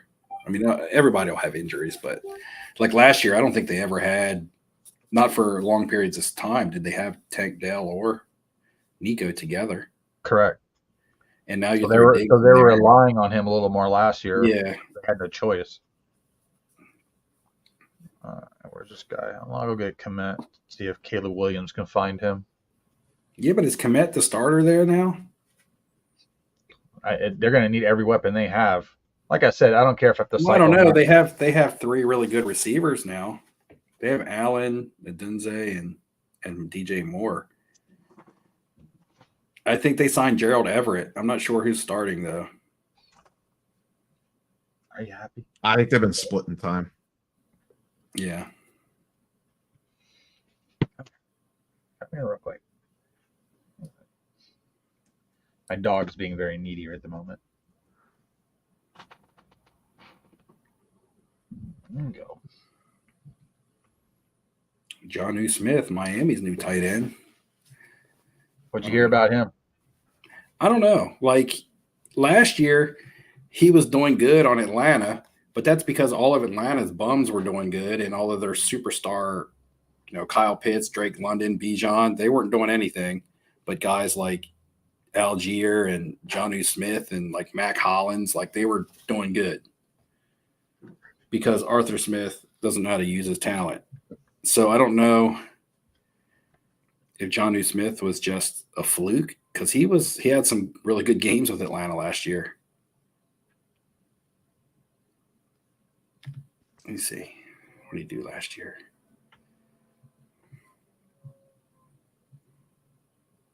But I mean, Miami's never been one to really throw to the tight end in this offense. Like I like Mike Gesicki. I like Mike Gesicki this year. Actually, he's a sleeper tight end on my board. He's probably going to be starting now for Cincinnati.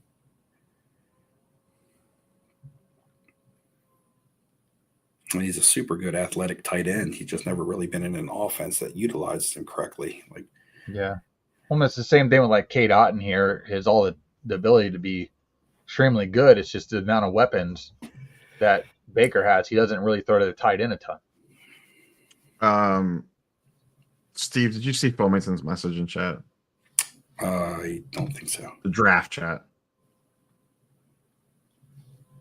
Okay, let's Just see. having some issues, yeah. He wants Marshawn Lloyd. I don't know if you want to. I'm on the clock. If you want to pause it real quick and fix it. I don't even know. Let me see. Let me pause this real quick. So what does he need to fix? Something? It means Jaguars defense taken off.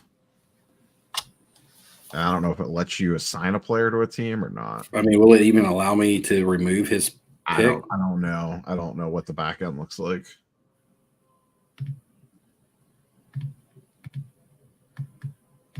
Okay, hold on.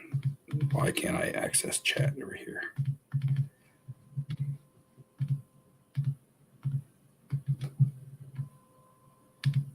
Leave it to Filmington to break things right towards the end. Yeah, I can undo his last pick, but I'm not going to go and draft a player for him. So he kind of needs to. Why isn't it not letting me type in chat? Oh, he ran out of roster spots. He's Okay. gee, Filmington. Oh my goodness. Wow. You just want me to wait? No, you're good.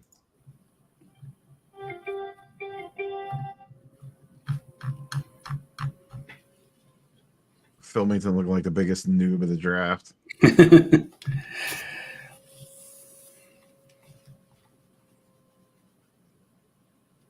Filmington's one of those guys I'd like to play fantasy baseball with.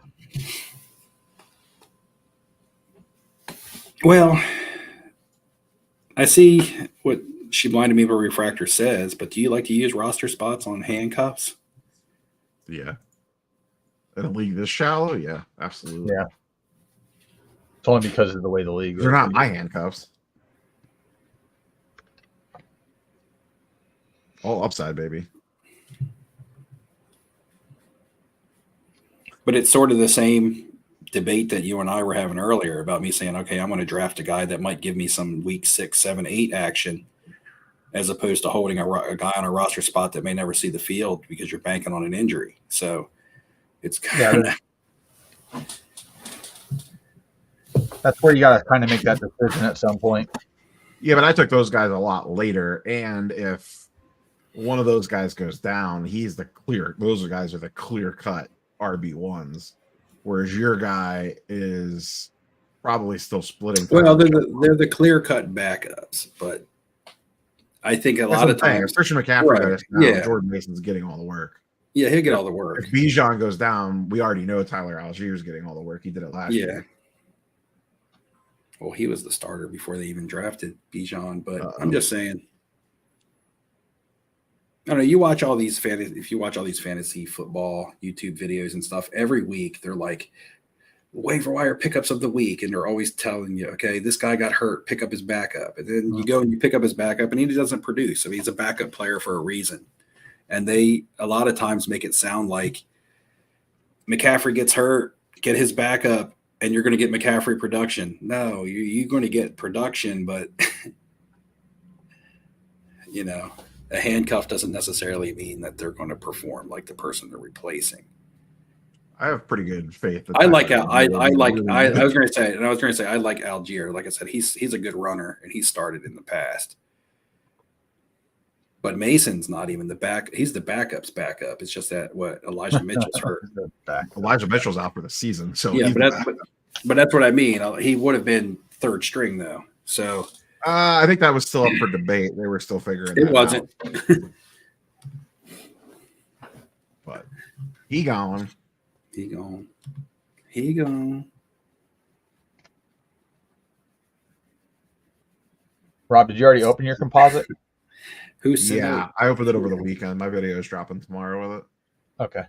I was trying to think if I'd seen your video drop or not. Yeah, K-Man tomorrow is morning. saying, take Sinat. They drafted him for a reason. Yes, they drafted him because they had to draft somebody. Not too hard to reuse these cracked PSA slabs. Is that the one you crack with your hands? Yeah, I cracked two. I cracked this one because I wanted my buddy. I made a card to my buddy. Is that the new style case or the old style case? It's the old style, but the guy that I talked to that the regular Instagram post that I saw, I asked him, has he done the new one? He's like, they are a little harder, but you do the same thing. You crack them with your hand.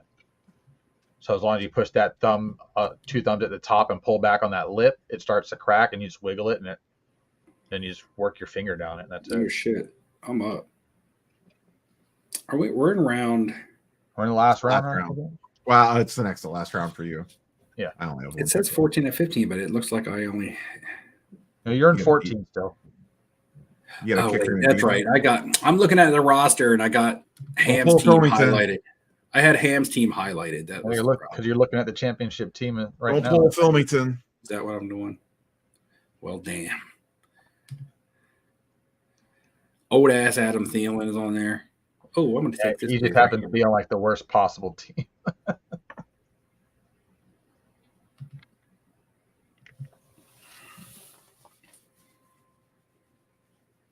Surprised that he was still on the board.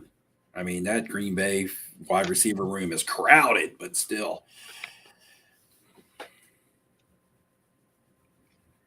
There goes your boy Bucky. Mike, you Hey, get your some- handcuff. Somebody has to take a There chance on it. goes your handcuff, man. That's all right. Oh, man. We got another sleeper on the team that people don't know about. Oh, I know who I'm picking next. Let's go. Somebody don't take him, please. I should take Tank Bigsby to back up Travis Etienne. But I'm not. I thought about him last round. No, there goes Tua. I should have took a backup quarterback because Anthony Richardson is a You're getting ready to pick again.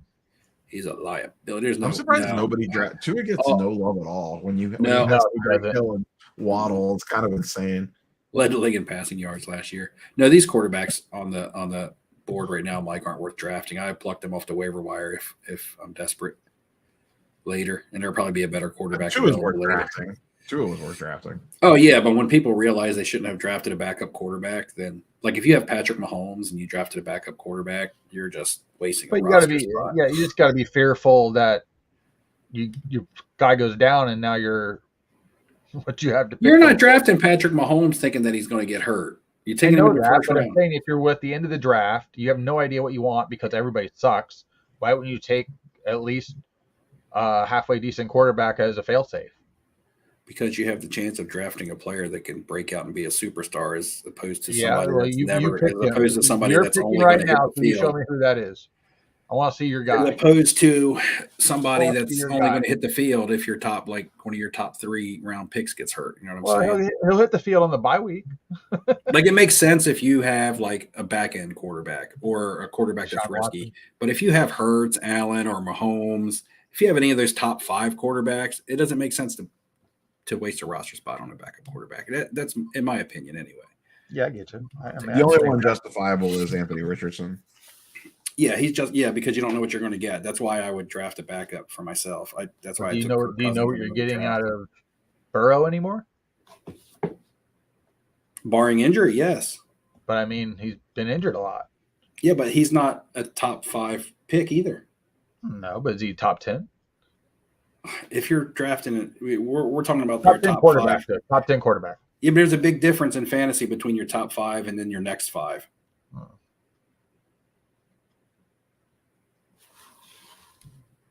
Because I mean, what Anthony Richardson is ranked right now 5 or 6. It doesn't mean he's going to live up to that draft position.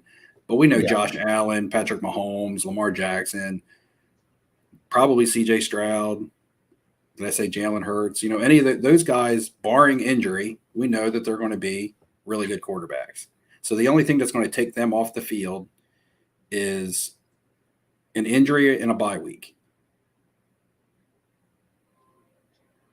Yeah. So usually if something happens to if you draft one of those players and something happens to him, you just go to the waiver wire and grab somebody. But I don't believe personally in tying up a roster spot to have Patrick Mahomes backup in case he gets hurt.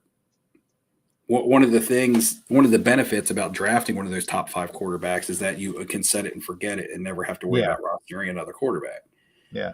It gives you more room to play with your roster by that argument.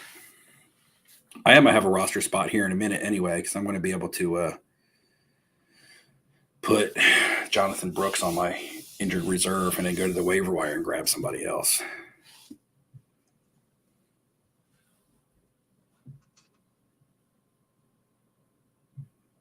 One thing I hate about the app here, it's hard to search for player by position.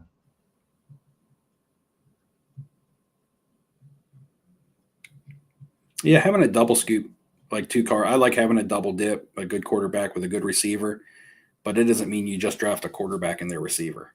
You know what I mean? Typically, a number 1 wide receiver and a number 1 quarterback are going to be good regardless if you pair them or not. And then if you do pair them, that's what's really good. But you don't just pair somebody to pair them, right?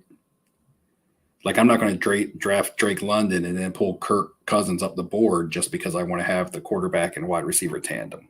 No, I use it as like a tiebreaker. Like if I'm between 2 guys, then I'll take the hookup. Yeah, that's how I am. Just like getting Tyreek Hill, you're not going to overdraft Tua so that you have a double scoop. I'm sure you would rather have Tyreek Hill and Jalen Hurts or Tyreek Hill and Patrick Mahomes as opposed to Tyreek Hill and Tua.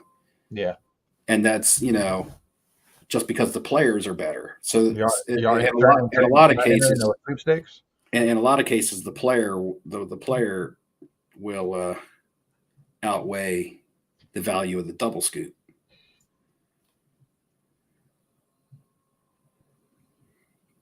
Now, where the double scoop really can help you is if you're playing in a best ball league.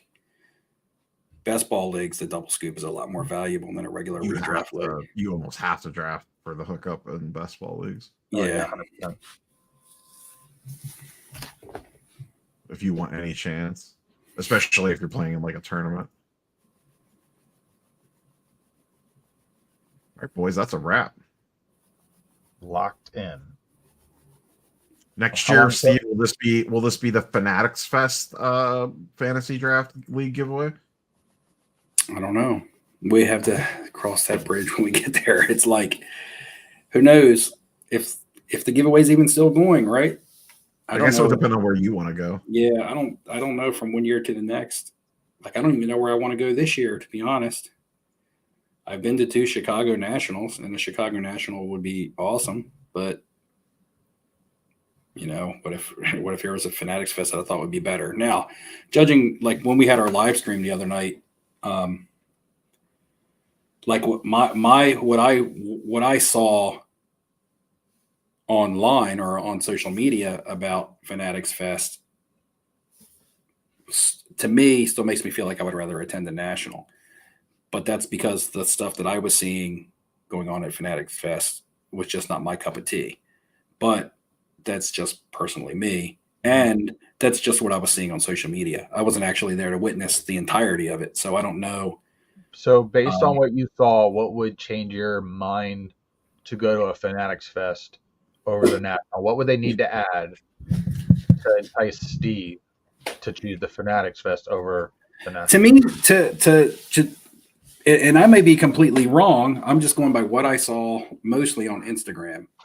To me, Fanatics Fest looked like a popularity contest. It looked like a very large organized event surrounded by social media. Right. But I think, like I said in our live stream, I think like the social media side of it, and I know we like to go to the National and shoot content, but I feel like the social media part, see, we go to the National and we shoot content is like a thing on the side. Yeah, but what's also too is like we're there for cards. We pretty much look at cards. That's what I mean. Day. I feel like cards headlines the events within the event at the National, and I felt like the events headlined the event over the cards, if that makes sense. Mm-hmm. You know what I mean? I feel like the cards outweighs the intangibles at the National, and I feel like the intangibles at Fanatics Fest is what was shown to be more important than the actual card aspect of it. Now, when I'm talking cards, I'm talking about dealers and showcases and things, not breaking and stuff like that. It seemed like breaking and wax and the celebrities / athletes that were there was more important than the dealer setup.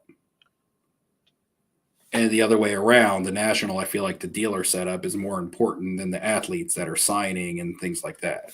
I mean, and it's just going to be more old school too. Yeah, I don't even care honestly about the Breakers arena that they have. I honestly, if they didn't have it there, it wouldn't make my life any worse or better. Because you mean at the National? We don't sit there and watch them break anything.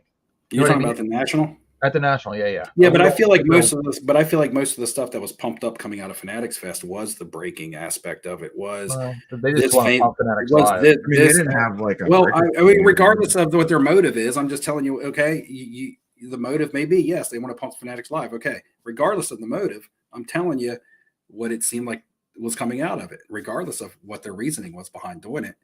Mm-hmm. You get what I'm saying? So, like. I'm not saying what they were doing was wrong for their business. No. But I mean, if you're trying to defend Fanatics, then that's what you would say. Okay, well, they got to do what is best for Fanatics. Okay, well, that's fine. But I want to do what's best for me. Yeah. Like I said, with Fanatics Fest, again, it's a 3-day event versus basically a 5-day event. I don't know.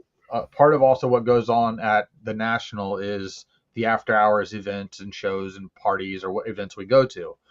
Fanatics, I'm sure they probably had some of that, but it didn't seem like it. I didn't see anybody going to a Tops event or anything in the evening. I mean, they didn't have Bleecker had stuff pretty much. I'm gonna call real quick. But yeah, that's what I mean. It's just, but it didn't feel the same. Does that make sense? I guess it's in New York too. I mean, they didn't have like an on-site trade night or any of that stuff. So yeah, so it's just built different, for sure. And I'm just curious. I mean, I'd be curious every year moving forward for a while until we figure it out. But this Fanatics Fest that's coming to Orlando, which to me I think is going to mimic more of a national style of an event, is what's real curious to me. Because when people start realizing they can go to these other events and not have to go to the National, and they're cheaper, it's way in better locations. Even if it's the same costs, it's way easier to justify going to Orlando for a weekend than it is to Chicago. Correct. Plus, I mean, Florida's a very large mecca of sports card people. I mean, we have a ton of people here. I have shows all the time. There's shows around me all the time. I just don't go to them because the same guys are already coming to the other 2 or 3 shows I go to, no matter what. They just branch out in little other ones that, span 30 to 45 minutes north, east, south of me nonstop. So there's multiple times I'm at a show. There's always another show somewhere else going on at the same time. We always have shows in Jacksonville. We have shows in Miami. We have shows in Fort Lauderdale. We have shows in Sarasota. So, I mean, it's just like the state is just covered with people, and almost everybody moves here and retires. So, I mean, we have a very good diversity of cards from vintage to modern all the way through it. And we have a diversity of extremely valuable cards to cards that are just normal cards. I mean, I'm not in other states, so I don't get to see that. And I'm sure places like up in Philly and stuff like that have that too. But I feel like it would be more predominantly vintage based, I guess, than down here for sure. But I don't get to go to the show. You've been to a couple more regional type shows than I have. And I haven't been to a Dallas, but from what I hear, a Dallas show's a selling show. And if you're buying, it's specific stuff you're buying, because all the dealers that go over there always come back with a ton of stuff. So it's like a hub for that. But like, does Dallas start getting hit because of all these other places that you can go? If there's a real card shows going on, at what point do you start putting a big strain on those people that constantly have to set up and travel everywhere? Plus, a lot of these people own stores. So there's also that as well. People are going to go wherever Fanatic beckon calls them to go. From correct. Well, that's the thing right now is Fanatics calls you, hey, I want you to set up at this show. They're not giving you anything, but you can't tell them no. Because once you tell them no, they're not gonna call you ever again. Naughty list. You're on the naughty list. You're on the naughty list. Because since Fanatics has taken over and my shop down the street's got an allocation, he never was going to the Nationals. He showed up to Fanatics Fest. He was the guy that was dressed up as a Mets baseball player because he was drafted by the Mets. So he had his card around it, and he had multiple news source media, whatever was there. Oh, I saw him walking around. Correct. So that is not something he would normally do. He's like, I wasn't going to buy cards. I wasn't going to sell cards. I was going for this because I was asked. Okay. Makes sense. So they're just constantly, Steve, if you're talking to us, we can't hear you. You're muted, Steve, if you're talking to us. I don't know if you're still on the phone. You guys are still talking about Fanatics, man. You can sit here and rub Fanatics buns the rest of the night. I got to get ready to go for another draft, but I wanted to say Incognito is asking like fantasy football questions, and we're not a fantasy football channel. We do sports cards, but I play a lot of fantasy football, but I'm not like one of these so-called YouTube experts. But if you're asking Tyreek Hill, David Montgomery, or A.J. Brown, James Cook, full PPR, I like A.J. Brown, James Cook. Yeah, I'd take that combo too. I like that combo better. And we didn't get to preface this with the start. And a lot of people have probably already left, but the reasoning behind this fantasy football draft and this league, this content creators league, is because all of the buy-in money goes towards the 2025 national giveaway. You guys know we've been doing for 4 years now.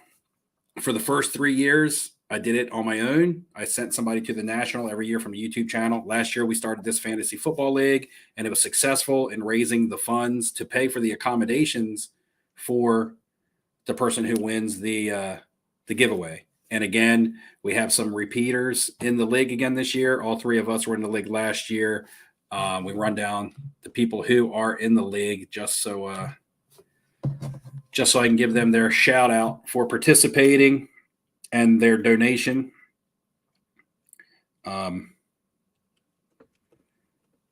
Some of these guys are going to be familiar to y'all, and some of them aren't. Well, let me go in here and get the list so I don't miss anybody. I tend to go off the top of my head, then I forget somebody. So we have me, Cards and Comics, who is a content creator on YouTube. Go check him out. Chris Soule, who, of course, is sports card collector, investor, dealer. Jeff Wilson, sports card investor. Defending champion, Jeff Wilson. Defending champion. We have Jay. We have Jay, who's actually in the chat. He's ducking cards on Instagram. We have Ken, who has sports card lessons on YouTube and also a podcast, Ken Carnes. We have the Haminator right here, and Neo, of course. Phil Filmington.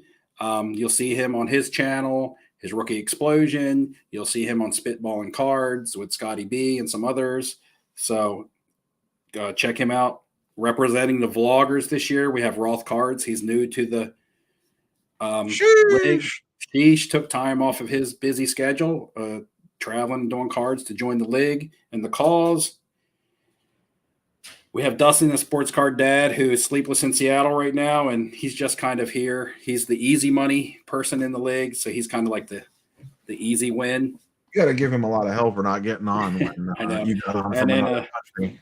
And of course, we have Ziggy No, who was everybody's favorite watchdog turned professional breaker now. So check out Ziggy No or the card. He got corporate. He's like McMahon bought him out. Yeah, he got bought out by the corporation, but well, you can check him out on the Card Hunter and on still his Ziggy No. Correct. He has multiple channels going on. So that's the 12 guys that have participated in this year's national giveaway. Because again, all the buy-in goes to helping send somebody to the national giveaway and to help me and alleviate some of the costs. Now it's us.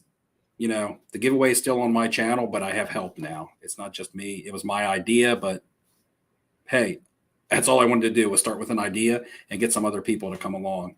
And the Fantasy Football League has kind of done it for us. And you guys in the chat, you guys already know a lot of the stuff that I'm talking about because you watch our channels and you support us. So hopefully this is a fun year. And good luck to everybody. Not really, but I'll say that in good sportsmanship. But yeah, we will get a small trophy out of this and bragging rights. But this is mainly for the national giveaway. That's why we do this. And none of us are these professional fantasy football people you see out there. We just watch football and we like football and we like to have fun with it. And a lot of it's just common sense. Steve got on live from Prague, but Dustin can't. I got on live from Prague, but Dustin can't get on live from Seattle. That's exactly what we said the other night. We were like, and we know he's sitting here watching this too, so that must make sure. Probably. I mean, Jeff got online from a random street in Atlanta while his kid was in school. Oh yes, Jeff was on live from Atlanta just now. Yeah, and Dustin can't get on. Literally sitting in a street with a laptop and a cell phone, and Dustin couldn't grace us with his presence. Priorities. All right, boys, we're going to get off here. Thanks, chat. Thanks, everybody. Thanks for putting it together, Steve, for the cause. Yep. Thanks for streaming it, Neo. I struggle with that type of stuff. So with the streaming the extra screens and stuff. I don't know. When are we back for Off Center? Is that next week? Yeah, the following week. It's not tomorrow because I was in Prague, remember? Yeah, Wednesday. We were on last week. So yeah, next week. Yeah. Next week we'll live. Maybe Steve will walk the beach and see if he can get up hookers. I was in Prague picking up hookers. I'll be on Jeremy Lee's show on Saturday night. Oh, look at you, man! You're just all over the place. Well, I'm probably gonna call into SCR too at some point. I have a question. When are we going to see some fishing? Because I see this Michael Ham fishing and sports card hobbyist. You know, I was just talking to them at work. I actually wrote it on the calendar at work to let them know I was taking a few days off. Grouper season just opened up here, and it's only a 15-day season. Grouper sandwich. Yep. So I'm gonna go try and catch some gag grouper, and do a little cook thing too. Show you how you can eat the whole head of the fish and stuff like that. Yeah, well, don't take a cameraman with you. You don't want to waste their time. It's hard videotaping fish. All right, Neo, you're ready to cut it. All right. See you guys. Everybody. Later. Bye.